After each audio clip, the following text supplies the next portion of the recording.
So why do you champion social-emotional learning? I champion social emotional learning because I feel like it's a big part of my job as a teacher. These kids, for me at least, are 5, 6 years old and they do not have it all figured out. And even adults sometimes don't have it figured out. So the academic piece is going to come in, but the social emotional piece is just as important, I feel like. What does social-emotional learning look like in your classroom?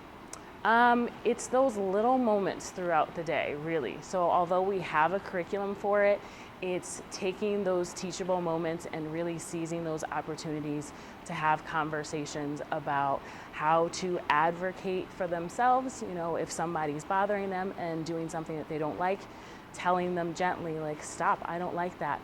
Showing them how they can be assertive to get their needs from other adults, like me and other teachers in the school.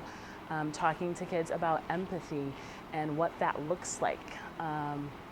It's validating their feelings, telling them, I see you're frustrated, I understand, how can we solve this problem, how can we calm down? So in those moments throughout the day, whether they're interacting with me, each other, whenever I see it, I use it as an opportunity to address it. So how does your morning meeting set the stage for the social-emotional environment and class climate of your classroom?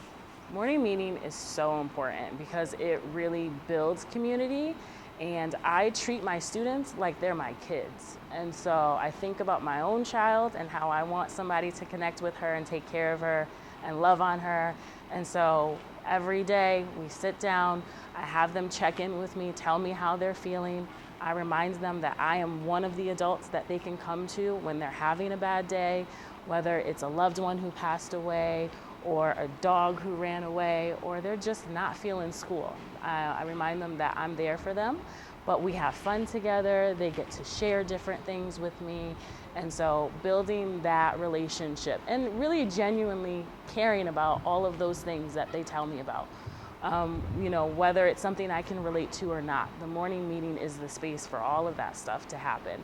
And for me to be really transparent with them, I can tell them, like, listen, Mrs. Capizzi's tired today. I had a rough morning, or, I'm going to be out of the classroom. I want you to be prepared and I want you to know what to do. The morning meeting is the space for all of that stuff to happen. Do you adjust at times your curriculum to meet and be adaptable with the social emotional needs of your students?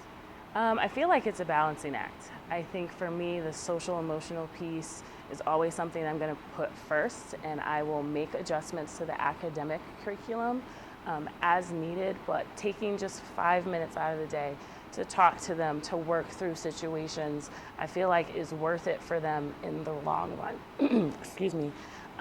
Again, I feel like my job here is very much character development, sending them off into the world as better human beings who can manage their emotions and deal with social interactions appropriately.